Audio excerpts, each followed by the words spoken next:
मोहतरम नाज़रीन, अस्सलामु अलैकुम रहमतुल्लाहि व बरकातुहू।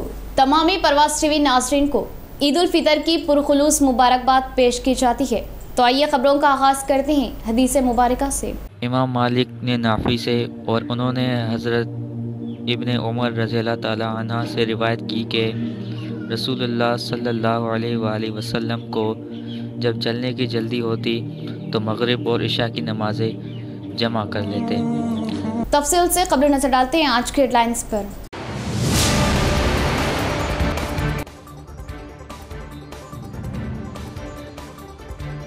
कोरोना मुतासरीन की तादाद में कमी।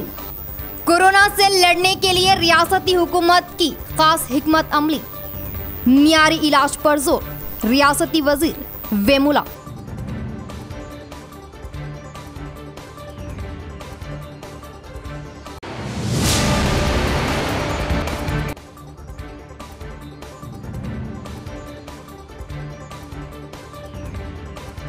नेकियों का मौसमी बहार हमसे हुआ रुखसत। अल्लाह हम सब की इबादतों व रियाजतों को कबूल फरमाए। अलविदा या माह रमज़ान, अलविदा।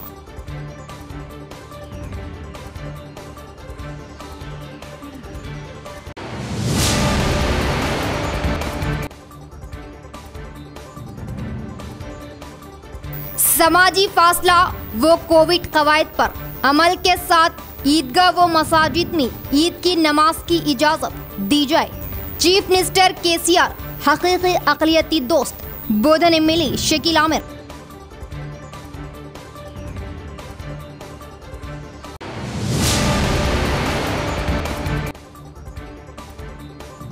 ईद उल फितर की रौनकें और दौड़ती भागती जिंदगी पर लॉकडाउन का फुल स्टॉप। कोरोना का कहर। लॉकडाउन में दी गई रियायत के दौरान ईद उल फितर की खरीदारी का बाजार गर्म। खास रिपोर्ट।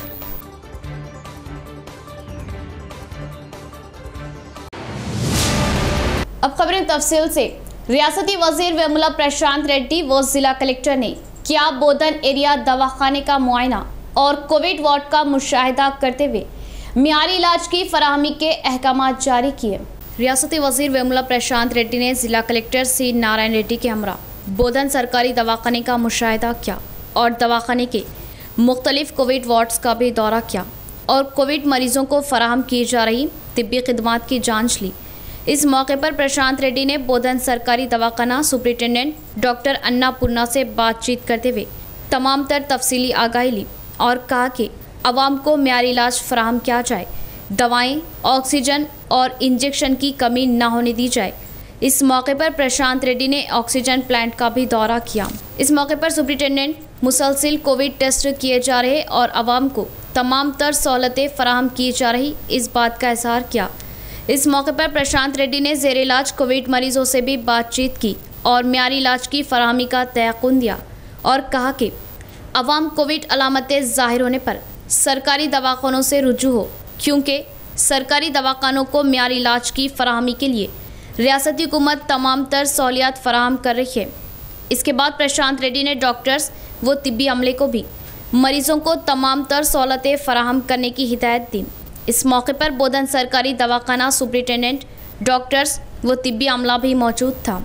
ఆక్సిజన్ సరఫరా విషయంలో కావచ్చు అన్నింటి కూడా సిద్ధంగా ఉన్నది. అంచనా వేసుకోవడానికే ఇవాళ సొంతంగా అన్ని ఆసుపత్రులు తిరగడం జరుగుతూ ఉన్నది. ఇక్కడ బోధన్ హాస్పిటల్లో కూడా 4 వార్డులో 45 మంది పేషెంట్లు దాదాపు ఉన్నారు. వాళ్ళందరినీ కూడా పరామర్శించడం జరిగింది, పలకరించడం జరిగింది. అందరూ కూడా బాగానే ఉన్నారు. తొందరలోనే 2-3 రోజుల్లో వాళ్ళందరూ డిశ్చార్జ్ అయ్యే అవకాశాలు కూడా ఉన్నాయి. ఇక్కడ సూపరింటెండెంట్ గారు, వారి బృందము, డాక్టర్లు, నర్సింగ్ స్టాఫు, శానిటేషన్ స్టాఫు అందరూ కూడా బ్రహ్మాండంగా పనిచేస్తూ ఉన్నారు. వారందరికీ కూడా నేను చేతులెత్తి నమస్కారం చేసిన ధన్యవాదాలు తెలియజేస్తూ ఉన్నాను. వాళ్ళు వాళ్ళ ప్రాణాలకు తెగించి ఇవాళ ఇటువంటి క్లిష్టమైన సందర్భంలో మరి వారు పనిచేస్తూ ఉన్నారు. గౌరవ శాసనసభ్యులు, స్థానిక శాసనసభ్యులు शकील गाరు కూడా రావాల్సింది. ఇవాళనే రంజాన్, ఇవాళ రేపు Ramzan. Chief minister KCR secular ज़हन और अक़लियतों के हकीकी हमदर्द वो सच्चे दोस्त थे। चीफ मिनिस्टर केसीआर ईदगाहों में 40 था 50 और मसाजिद में 20 अफराद को नमाज ईद उल फितर अदा करने की इजाज़त दे। कोविड कवायद का पूरा पास व लिहाज वो अमल आवरी से नमाज ईद उल फितर अदा की जाएगी। चीफ मिनिस्टर केसीआर से बोधन रुकन असम्बली मोहम्मद शकील आमिर की मौद्दीबाना अपील। समाजी फासला व मास्क के साथ नमाज ईद उल फितर अदा करने की आवाम से ख्वाहिश। मैं चीफ मिनिस्टर केसीआर साहब से अदबन गुजारिश करता हूं, आप एक अक़लियती दोस्त है, आप एक सेक्युलर कायद है। हाई कोर्ट के जो भी रेस्ट्रिक्शंस होंगे कि जो ईद की नमाज नहीं अदा करना चाहिए, इस तरीके के रेस्ट्रिक्शन बेबुनियाद है। मैं आपसे अदबन गुजारिश करता हूं कि 6 बजे से 10 बजे का वक्त जो है वो रिलैक्सेशन का टाइम है, स्टेट गवर्नमेंट की तरफ से दिया गया रिलैक्सेशन है। मेरी आपसे अदबन गुजारिश है कि मेहरबानी करके तेलंगाना रियासत के तमाम मुसलमानों को ईद की नमाज का परमिशन दिया जाए, चाहे वो 30 लोगों के साथ रहने दीजिए, चाहे 40 के साथ रहने दीजिए। मस्जिद और ईदगाह जितनी उसकी स्पेस है उसके मुताबिक लोगों को हर लोकल पुलिस स्टेशन में अगर आप डायरेक्शंस दे दिए तो उस हिसाब से परमिशन दिया जाएगा। जरूर तेलंगाना के मुसलमान सोशल डिस्टेंसिंग मेंटेन करेंगे, डिसिप्लिन लोग हैं, 100% सोशल डिस्टेंसिंग मेंटेन करते हुए नमाजों का एहतमाम करेंगे और जल्द से जल्द नमाजें खत्म करेंगे। मेरी आपसे अदबन गुजारिश है, मैं आपसे अपील करता हूं, मेहरबानी करके एक स्पेशल जियो निकाल के ये ईद उल फित्र की नमाज अदा करने के लिए रियासत तेलंगाना में, पूरी रियासत में हर जगह इसकी इजाजत दी जाए, क्योंकि 6 से 10 बजे का नॉर्मल जो है रिलैक्सेशन टाइम है। आप मेहरबानी करके इस पे गौर फिक्र करिए। मैं होम मिनिस्टर महमूद अली साहब से भी दरख्वास्त करता हूं और तमाम आवाम से भी दरख्वास्त करता हूं कि अगर इंशाल्लाह परमिशन अगर मिल गया तो मेहरबानी करके सोशल डिस्टेंसिंग मेंटेन करते हुए नमाजों का एहतमाम किया जाए। मैं सीएम साहब से दोबारा एक और बार गुजारिश करता हूं, उन तक ये मैसेज भी मैं पहुंचा चुका हूं। मेहरबानी करके आप इसके बारे में फैसला लीजिए, क्योंकि ईद की नमाज मुसलमानों के लिए बहुत अहम है। 30 रोजे लोग रहते, 30 रोजे रहे बाद एक जो दिली तसल्ली होती है ईद की नमाज की, वो अलग बात होती है। मेहरबानी करके ये जो हक है इसको मत छीनिए और आपसे अदबन गुजारिश करता हूं कि ईद की नमाज के लिए आप इजाजत। माह सियाम की गहमा गहमी पर कुछ असर रात के कर्फ्यू का था, फिर अचानक दौड़ती भागती सरगर्मियों पर लॉकडाउन का फुल स्टॉप। लॉकडाउन के सबब आम जिंदगी मफलूज। लॉकडाउन में दी गई 4 घंटों की रियायत के दौरान ईद उल फितर की खरीदारी का बाजार गर्म। खास रिपोर्ट। हम जहाँ खड़े हैं वो शहर का क़ल्ब कहलाने वाला इलाका अहमदी बाज़ार है जी। ये शहर का क़ल्ब है और यहाँ पर इस वक्त आप देख सकते हैं कि ज़िंदगी अपनी मामूल से भी ज़्यादा तेज़ रफ्तार में दौड़ रही है। अगर हम बात करें 2019 की तो 2019 में यहाँ पर ईद उल फितर से ऐन क़ब्ल यही आलम होता था और यही हाल होता था। यहाँ पर चूँकि माह रमज़ानुल मुबारक और ईद उल फितर के लिए खुसूसी बाज़ार सजते हैं और शहर के तमामी अक़लियती इलाक़ों की आवाम, बिल्कुल तमामी इलाक़ों की आवाम यहाँ पर शॉपिंग के लिए, ख़रीदारी के लिए आती है। लेकिन हम 2020 की बात करें तो 2020 में ये इलाक़ा भी कोरोना की नज़र हो गया और 2020 में लॉकडाउन की वजह यहाँ पर कोई खुसूसी बाज़ार सजाए नहीं गए थे और 2021 का भी यही हाल है। अगर आप आज इस वक्त से 1 घंटा बाद चले जाएं, यानी 10 बजे के बाद अगर यहाँ चले जाएंगे तो ये सड़कें वीरान और शहर खामोश नज़र आएगा, क्योंकि यहाँ पर लॉकडाउन लग जाएगा। लॉकडाउन का ऐलान किया गया है और लॉकडाउन में सुबह 6 बजे तक 10 बजे तक ये जो रियायत दी गई है, इस रियायत में आवाम सड़कों पर आ रही है और शॉपिंग कर रही है, ख़रीदारी कर रही है और इस वक्त बाज़ार ख़रीदारों से भरा हुआ है, तिल धरने के लिए जगह नहीं है। अगर हम आम दिनों की यानी रमज़ान मुबारक में कोरोना ना हो, आम दिनों की बात करें तो इस वक्त जो अब वक्त हो रहा है सुबह के 9 बज रहे हैं, यहाँ पर कोई भी नज़र नहीं आता और ये बाज़ार दोपहर 12 बजे के बाद शुरू होते थे और रात भर जारी रहते थे। चूँकि अब कोरोना की वजह से लॉकडाउन किया गया है तो यहाँ पर सिर्फ 4 घंटे की रियायत दी गई। इन 4 घंटे की रियायत में आवाम ख़रीदारी के लिए सड़कों पर निकल आई। हुकूमत ने अचानक, शुरुआत में तो हुकूमत ने ये कहा था, chief minister KCR, home minister, वज़ीर दाखिला और तमामी ने यह कहा था कि रियासत में सूरत हाल इत्मीनान बख्शे और किसी भी किस्म का लॉकडाउन नहीं होगा। लेकिन कोरोना के बढ़ते हुए मामलात को देखते हुए हुकूमत ने अचानक फ़ैसला किया, एक काबीना इजलास तलब किया गया। काबीना इजलास के बाद में हुकूमत ने 10 दिनों का लॉकडाउन का ऐलान किया। लॉकडाउन के ऐलान के बाद ही यहाँ पर पुलिस की सरगर्मियाँ भी तेज़ हो गई और जगह जगह पर नाकाबंदी करते हुए लॉकडाउन पर अमलवारी की जा रही है। लेकिन जो रियायत दी गई, उन रियायती अवकात में आप यहाँ अगर नज़ारा करें तो आवाम का बेइंतहा अज़्दहम है और आवाम ख़रीदारी के लिए बाहर निकल रही है। चूँकि कल ईद उल फितर मनाई जाएगी तो ईद उल फितर की तैयारी भी खुसूसी होती है, तो इस तैयारी के तौर पर ये शहर का अहमदी बाज़ार ख़रीदारों से भरा हुआ है। और गुज़िश्ता 2 सालों से ये शहर का अहमदी बाज़ार कोरोना की नज़र हो गया और यहाँ कई भी सारी सरगर्मियाँ ठप हो गई। माह सियाम से कबल इस बात का अंदाज़ा लगाना मुश्किल था कि यहाँ रियासत तेलंगाना में भी कुछ ऐसे हालात पैदा होंगे, लेकिन 4 या 5 रोज़ों के बाद से हालात इंतहाई तेज़ी के साथ तब्दील हुए और कोरोना के मरीज़ों में बेतहाशा इजाफा होता चला गया। और शहर में भी अस्पताल कोरोना के मरीज़ों से भर गए थे। सड़कों पर दौड़ती हुई एम्बुलेंस नज़र आ रही थी बेडों के लिए और ऑक्सीजन के लिए हाहाकार मचा हुआ था। बावजूद उसके हुकूमत ने रात का कर्फ्यू लगाया इस चेन को तोड़ने के लिए और फिर हालात को काबू में करने की कोशिश की। लेकिन 12 मई से 22 मई तक का हुकूमत ने अचानक लॉकडाउन का ऐलान किया, जिसको लेकर आवाम में नाराज़गी भी है। आवाम का ये मानना है कि शुरुआत से कोरोना के मामलों के बढ़ने के बाद भी हुकूमत ने किसी किस्म के लॉकडाउन का अंदेशा या खदशा ज़ाहिर नहीं किया था, लेकिन अचानक लॉकडाउन लगाया गया। और हुकूमत के इस फैसले से आवाम बिलखुसूस छोटे ताजरान जो सड़कों पर तिजारत करते हैं वो काफ़ी मुतासिर हुए और हुकूमत के इस फैसले से नाराज़गी ज़ाहिर की। लेकिन हुकूमत का वहीं ये तर्क है कि जिस तरह के हालात दीगर रियासतों में पैदा हो चुके हैं, रियासत बिहार, उत्तर प्रदेश, दिल्ली में, तो उस तरह के हालात यहाँ पैदा ना हो, उस किस्म के लोगों को कोरोना से मुतासिर ना हो और जाने गंवानी ना पड़े, इसलिए हुकूमत ने लॉकडाउन का फ़ैसला किया है। हम उम्मीद करते हैं कि आने वाली ये ईद उल फित्र हमारे लिए खुशियाँ, सेहत, मसरत और अमन का पैगाम लेके आए और हम यहाँ की आवाम ईद और त्यौहार खुशी व मसरत के साथ रिवायती अंदाज में मनाएं और इस वबा का दुनिया से खात्मा हो। कैमरा पर्सन इरफान के साथ मैं अफजल, प्रवास टीवी।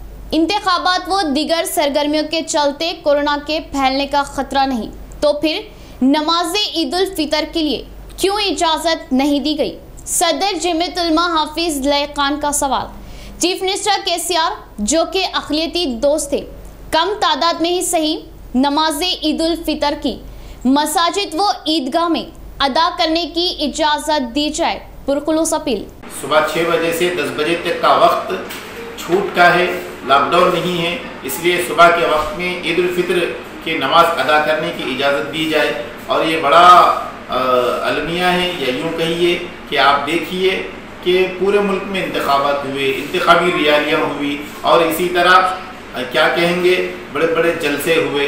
खुद हमारी रियासत में खम्मम में, वरंगल में, बोधन में, नागार्जुन सागर में इंतखाबात हुए, रैलियाँ हुई, जलसे हुए, उसमें किसी किस्म के कोरोना फैलने का डर नहीं था। अब ईद के ही नमाज का वक्त आ गया, ईद की नमाज ही में कोरोना के फैलने का क्या डर है?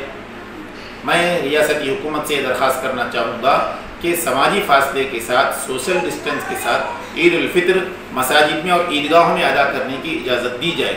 मेरी पुलिस कमिश्नर साहब निज़ामाबाद से भी फ़ोन पर बात हुई, काफ़ी तवील गुफ्तगू हुई, उनसे भी मैंने दरख्वास्त की कि मसाजिद में नमाज़ पढ़ने की इजाज़त दी जाए।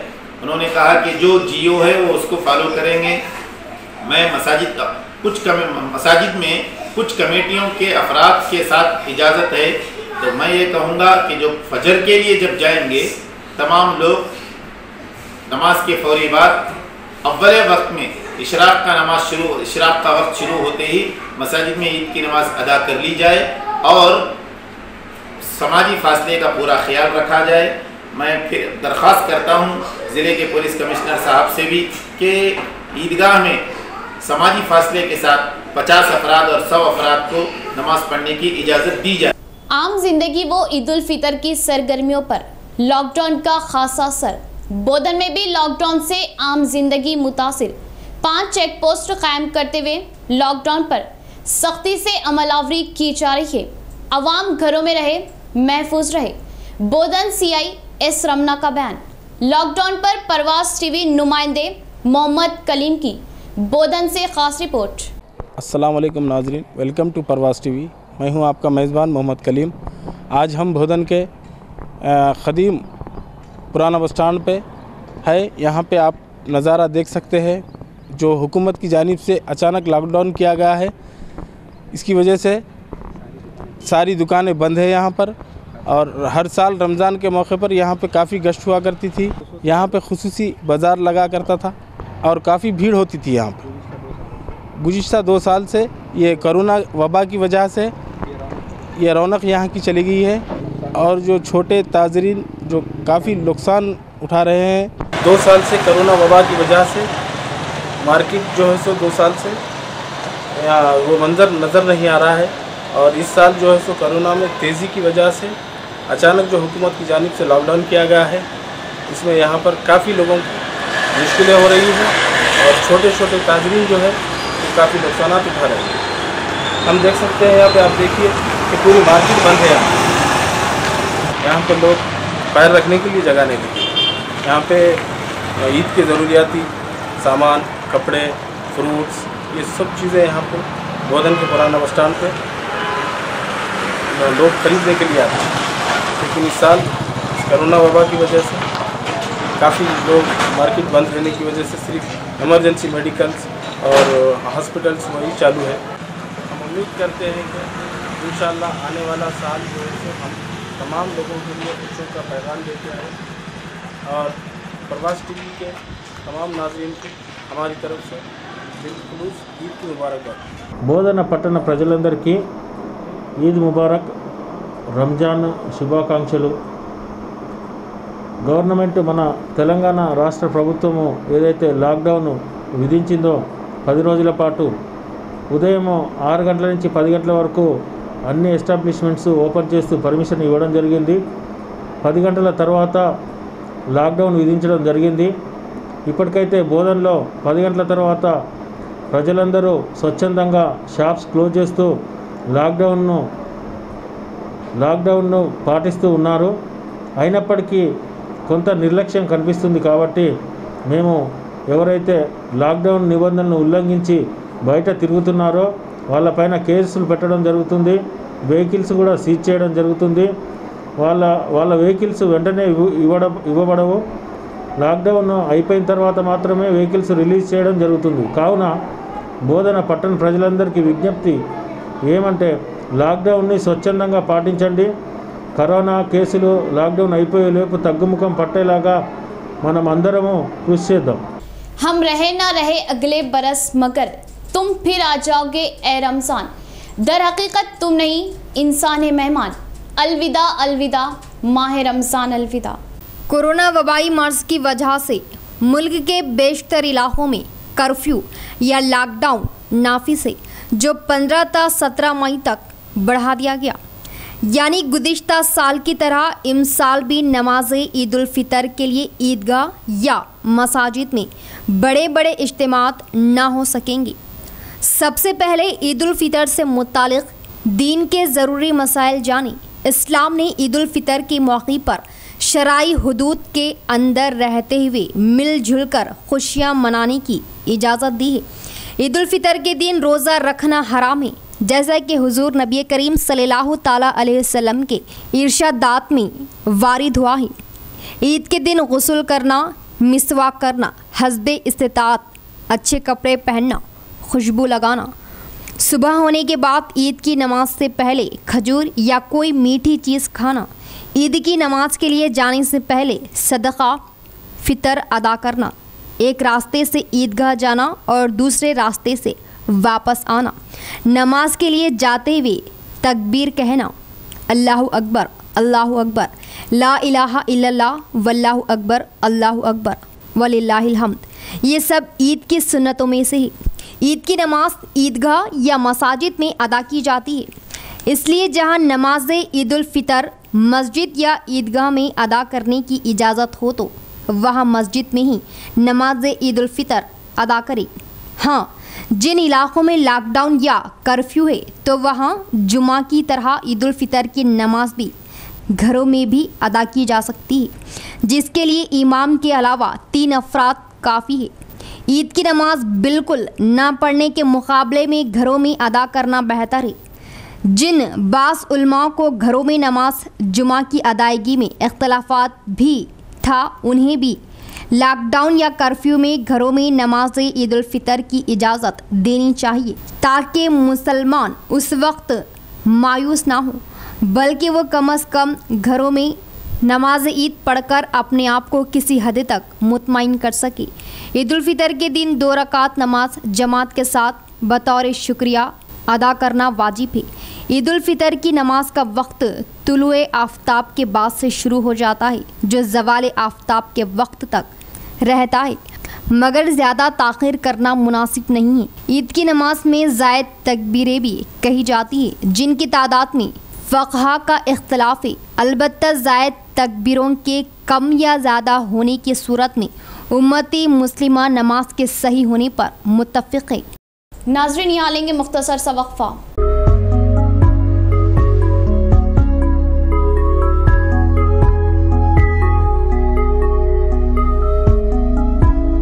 माह रमजानुल मुबारक का खुसूसी ऑफर।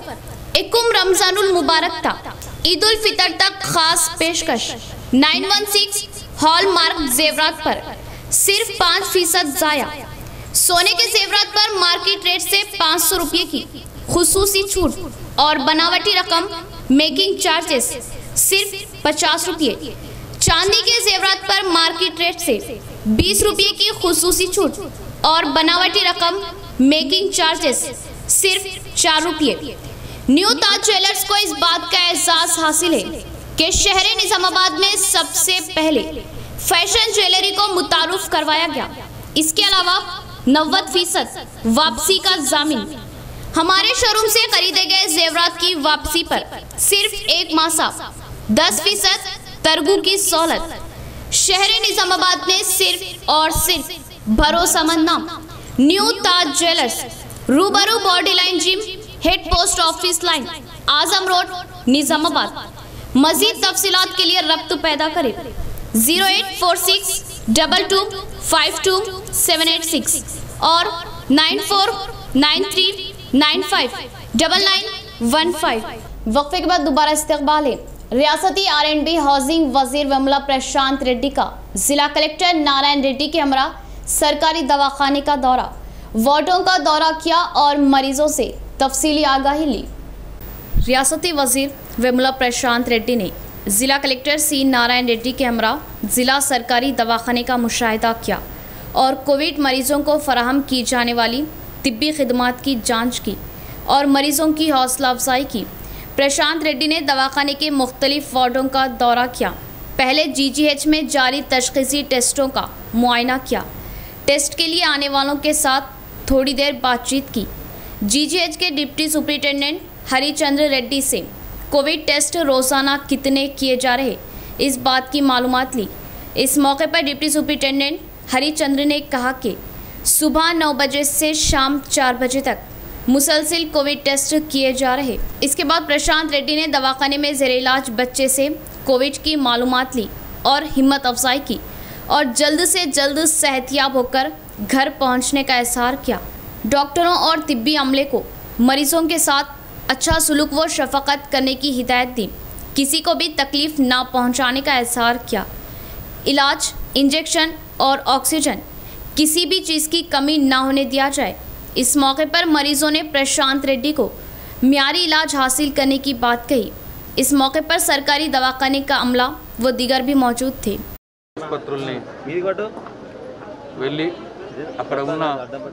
కరోనా కోవిడ్ రోగుల్ని పరామర్శించి వాళ్ళకు ధైర్యం చెప్పాలని చెప్పి వారు ఆదేశించడం జరిగింది. దాంట్లో భాగంగా ఇవాళ ఆర్మూర్ ఈ జనరల్ హాస్పిటల్లో వచ్చి కరోనా పేషెంట్ని గౌరవ శాసనసభ్యులు జీవన్ రెడ్డి గారు అట్లాగే కలెక్టర్ నారాయణ రెడ్డి గారు వీరిద్దరితో కలిసి కోవిడ్ పేషెంట్లను పరామర్శించడం జరిగింది. చాలా ధైర్యంగా ఉన్నారు. ముఖ్యమంత్రి గారు చేస్తున్నటువంటి అనేక సౌకర్యాల్లో ఈ కోవిడ్ పేషెంట్లు ఆదుకునే దిశలో మరి వారు చేస్తున్న కృషిని వాళ్ళందరూ కూడా ప్రశంసించడం జరిగింది. ఈ ఆర్మూర్ హాస్పిటల్లో రికవరీ రేట్ కూడా బాగుంది. ఇక్కడ ఆర్మూర్ మరి గౌరవ శాసనసభ్యులు జీవన్ రెడ్డి గారి కోరిక మేరకు ఇక్కడ ఆక్సిజన్ బెడ్లు లేకుండే 100 ఆక్సిజన్ బెడ్లను ప్రభుత్వం ఏర్పాటు చేసింది. ఈ త్వరితగతిన వార్ ఫుటింగ్ బేసిస్లో జీవన్ రెడ్డి గారు రోజు మమ్మల్ని పర్సూ చేస్తూ ఇది వార్ ఫుటింగ్ బేసిస్లో 100 ఆక్సిజన్ బెడ్లను ఏర్పాటు చేయడానికి వారు తీవ్ర కృషి చేశారు. ఇవాళ ఈ 100 ఆక్సిజన్ బెడ్లు ఇవాళ ఆర్మూర్లో ఉన్నాయి. ఈ హాస్పిటల్ని ఆర్మూరు బాల్కొండ 2 నియోజకవర్గాల్లోని పేషెంట్లు ఉపయోగించుకునేందుకు వీలుగా ఇక్కడ ఇవాళ కోविड बेडలను ఏర్పాటు చేయడం జరిగింది. देही अवाम मुकम्मल ताउन दे और लॉकडाउन पर सख्ती से अमल करे तभी इस वबा से महफूज रहा जा सकता है। पुलिस ओहदेदारान की देही अवाम के लिए शौर बेदारी मुहिम। डिचपल्ली एसआई अंजनेलू के हमरा तहसीलदार श्रीनिवास और एमपीडीओ एम सुरेंद्र ने स्पेशल टास्क करते हुए डिचपल्ली मंडल के 34 गाँवों का दौरा किया और हुकूमत के आयद करदा कवानीन के मुताबिक तमाम देहातों में लॉकडाउन पर अमलावरी की जा रही है, जिस पर एसआई अंजनेलू ने गांव की आवाम से बात करते हुए कहा कि आवाम कोविड कवानीन पर अमलावरी करते हुए मास्क व सैनिटाइज़र का इस्तेमाल करे और समाजी फासला बनाए रखे, क्योंकि कोविड कवायद पर अमल करते हुए इस वबा से महफूज रहा जा सकता है। लॉकडाउन के कवानीन पर अमलावरी करे और खिलाफ वर्जी पर सख्त कानूनी कार्रवाई की जाएगी और जुर्माने आयद किए जाएंगे।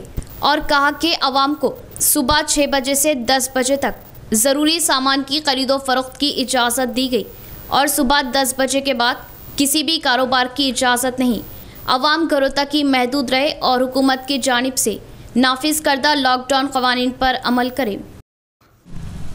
నిజామాబాద్ జిల్లా డిచ్పల్లి మండలం మొత్తము 2వ రోజు గవర్నమెంట్ ఉత్తర్వుల ప్రకారం లాక్డౌన్ ప్రశాంతంగా కొనసాగుతుంది. దీనికి వ్యాపార సంస్థలు మరియు ప్రజలందరూ కూడా సహకరిస్తున్నారు. ఎవరైనా చట్టవిరుద్ధంగా లాక్డౌన్కు విరుద్ధంగా ఎవరు కూడా చట్టాన్ని అతిక్రమించిన వారిపై కఠినంగా చర్యలు తీసుకోబడతాయి. అలాగే ఏవైతే మినహాయింపులు ఇచ్చినారో ఆ మినహాయింపులు ఇచ్చిన వరకు మాత్రమే, అది కూడా ఒక్కరు మాత్రమే వచ్చి మీ యొక్క పనులు చేసుకోవాలని ప్రజలందరికీ విజ్ఞప్తి చేయనది. హైకోర్టు ఆదేశానుసారము తెలంగాణ రాష్ట్ర ప్రభుత్వం ప్రకటించిన లాక్డౌన్ నేడు 2వ రోజు ఇప్పుడు డిచ్పల్లి మండలంలో ప్రశాంతంగా జరుగుతుంది. దీనికి ప్రజలందరూ మరియు వ్యాపార సంస్థలందరూ సహకరిస్తున్నారు. మా ఎండిఓ గారు, నేను ఎస్ఐ గారు ముగ్గురము నిన్నటి ఈ లాక్డౌన్ ఇంప్లిమెంటేషన్లో పర్యటిస్తున్నాము. कोविड पाबंदियों के साथ ताजरीन अपना कारोबार अंजाम दे। सुबह 6 बजे तक 10 बजे तक खरीदो फरोख्त के लिए रहेगी छूट। रंजल मंडल एमपीडीओ गोपाल कृष्णा का बयान। रंजल मंडल मुस्तकर का एमपीडीओ गोपाल कृष्णा ने दौरा किया और लॉकडाउन इंतजामात का मुशाहिदा किया। सुबह 6 बजे से 10 बजे तक हुकूमत ने ज़रूरी सामान की सहूलत फराहम की है, जबकि लोग सुबह से ही कारोबारी इदारों में मसरूफ़ देखे गए। एमपीडीओ गोपाल कृष्णा ने तमाम कारोबार की जांच की और तमाम ताजरीन से कोविड कवानीन पर अमल करने का मशवरा दिया और 4 घंटों के अंदर अंदर ही ताजरीन अपना काम मुकम्मल कर ले। सुबह 10 बजे के बाद किसी भी कारोबार की इजाज़त नहीं है। आवाम घरों तक ही महदूद रहे। हुकूमत की जानिब से नाफिज करदा कवानीन पर अमल करे। इस मौके पर एमपीडीओ गोपाल कृष्णा ने कहा कि ये लॉकडाउन 10 से 12 दिन तक जारी रहेगा। अशद ज़रूरत पर बाहर आने वाले मास्क का इस्तेमाल करें और समाजी फासले का ख़ास ख्याल रखें। 10 बजे के बाद घरों से बाहर निकलने पर जुर्माने आयद किए जाएंगे। 14 मई को मुसलमान ईद मनाएंगे। मस्जिदों में नमाजों की इजाज़त नहीं दी गई। मुस्लिम भाइयों से घरों में ही नमाज अदा करने का इजहार किया। इस मौके पर गांव के सदर गौस मोइनुद्दीन ने मुस्लिम अक़लियतों से कहा कि ईद के दिन ईद की मुबारकबाद दूर से ही दे और एक दूसरे के बगलगीर ना हो। त्यौहार खुशी के साथ घरों में ही मनाएं। महकमा मेडिकल हेल्थ, पुलिस और पंचायत राज महकमा आवाम को कोरोना बीमारी से बचाने के लिए वसीतर इक़दामात कर रही और सुबह 10 बजे के बाद तमाम कारोबार बंद रखने के लिए इक़दामात किए जा रहे। आवाम भी अपना ताउन दे। अलामत ज़ाहिर होने पर फ़ौरन सरकारी दवाखाना या फिर हेल्थ सेंटर से रुजू हो। इस मौके पर गांव की आवाम ने शिरकत की। ईद का माहौल है, लिहाजा हर आदमी अपने हिसाब से ईद करिए, खुशी आप भी मनाइए, सबको भी खुश रहने के लिए कोशिश करिए। क्यों बोले तो ये वबा के ये सब लोग बहुत परेशान हैं। एक से एक 4 लोग मिलेंगे तो मुश्किल होगा।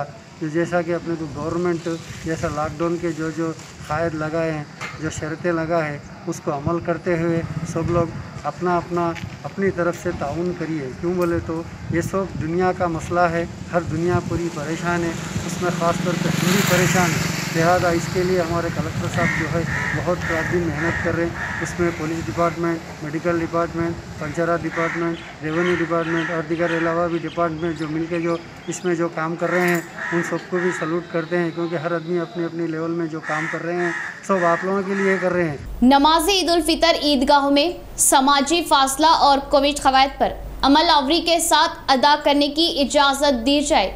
ईदगाहों में समाजी फासला बरकरार रखते हुए नमाज अदा की जा सकती है।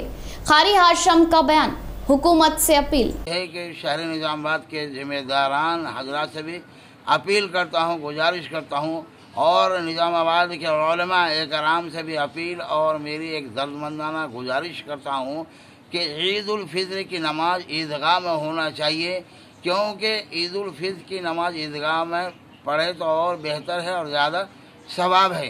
दूसरी जो है और एक बात मैं यहाँ के अवाम उन्नास और जो है बड़े हजरात और उलमा इकराम और आइम्मा इकराम से, हुफ़ाज़ इकराम से गुजारिश करता हूँ कि जो है जबकि केसीआर साहब जो है सुबह 6 से लेकर 10 बजे तक जो है टाइम दिया गया है। अब अल्हम्दुलिल्लाह अपने पास जो है काफ़ी वक्त भी है, 8:30 पौने 9 बजे भी नमाज ईद उल फितर की जो है रखा जाए तो भी अच्छा है, और आराम से नमाज पढ़कर जो है हम सब जो है घर का जो है वापस आ सकते हैं। दूसरी बात जो है आज जो है पूरे तेलंगाना के अंदर और पूरे जो हिंदुस्तान के अंदर ऑक्सीजन की कमी हो रही है, और उस ऑक्सीजन के लिए लोग पैसे लेकर परेशान फिर रहे और दर बदर भटक रहे। हमारे पास ईदगाहों के अंदर जो है नीम का झाड़ है, अल्हम्दुलिल्लाह खुदा की कुदरत है और खुदा की जो है दुई एक नेमत है। नीम के झाड़ बहुत है, जबकि नीम के झाड़ 18 घंटे जो है ऑक्सीजन जो है छोड़ता है और देता है। ऐसे जगह हम और आप जो है अपने अपने घरों से जय नमाज ले जाकर ईदगाहों में नमाज पढ़े तो हम और सोशल डिस्टेंसिंग के साथ नमाज पढ़े तो जो है ऑक्सीजन भी मिलेगा और जो है नमाज के लिए काफ़ी वक्त भी है।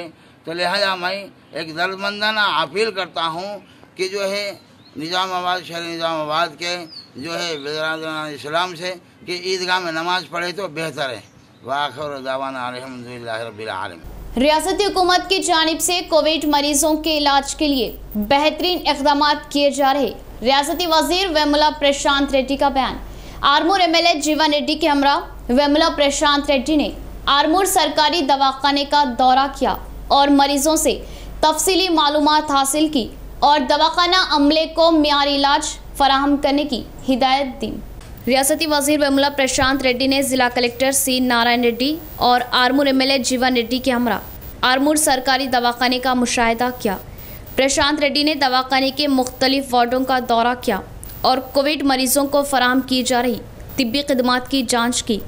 इसके बाद कोविड वार्ड्स में मौजूद मरीजों से बातचीत की और कहा कि दवाखाने में ऑक्सीजन, दवाएं और इंजेक्शन की तमाम तर सहूलियात मौजूद है। साथ ही साथ 100 कोविड बेड्स भी मौजूद है। आवाम कोविड अलामतें ज़ाहिर होने पर सरकारी दवाखानों के बजाय खानगी दवाखानों से रुजू हो रही है, जिस पर प्रशांत रेड्डी ने आवाम से कहा कि रियासती हुकूमत की जानिब से सरकारी दवाखानों को मियारी इलाज की फराहमी के लिए दवाएं, ऑक्सीजन और इंजेक्शन फराहम किए जा रहे हैं ताकि मरीजों को बेहतरीन इलाज मिल सके। इस मौके पर आरमूर सरकारी दवाखाना सुप्रिटेंडेंट, डॉक्टर्स व तिब्बी अमला भी मौजूद था। ఎలాంటి ఇబ్బందులు ఉండవు, అన్ని సౌకర్యాలు ప్రభుత్వం చూస్తూ ఉన్నది।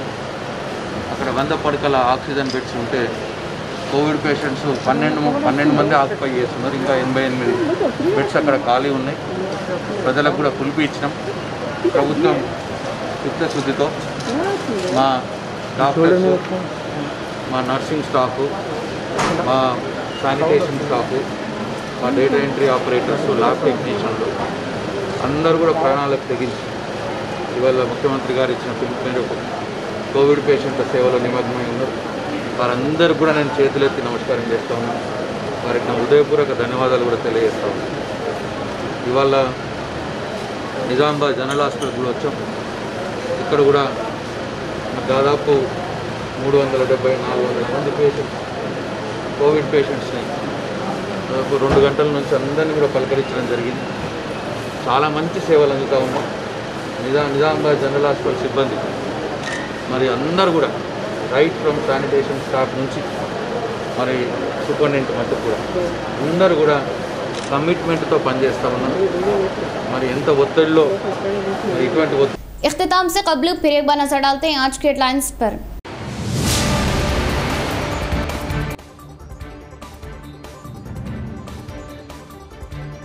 कोरोना मुतासरीन की तादाद में कमी। कोरोना से लड़ने के लिए रियासती हुकूमत की खास हिकमत अमली। मियारी इलाज पर जोर, रियासती वजीर वेमुला।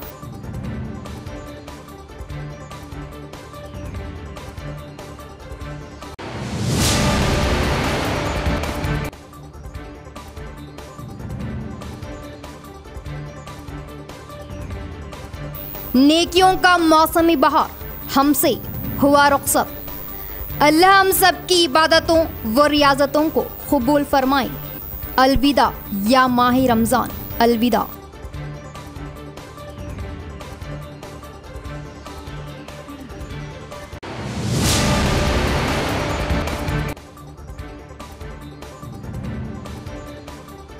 समाजी फासला व कोविड कवायद पर अमल के साथ ईदगाह व मसाजिद में ईद की नमाज की इजाजत दी जाए। चीफ मिनिस्टर केसीआर हकीकी अक़लियती दोस्त बोधन एमएलए शकील आमिर।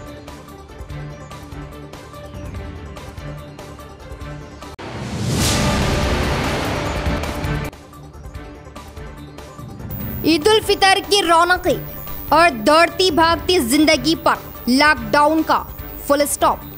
कोरोना का कहर।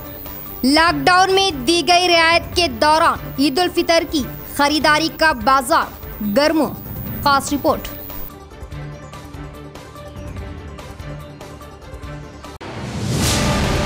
तो ये थी खबरों की तफसील। इंशाअल्लाह मजीद खबरों के साथ फिर आपसे मुलाकात होगी। तब तक के लिए दे इजाज़त। अल्लाह हाफिज़।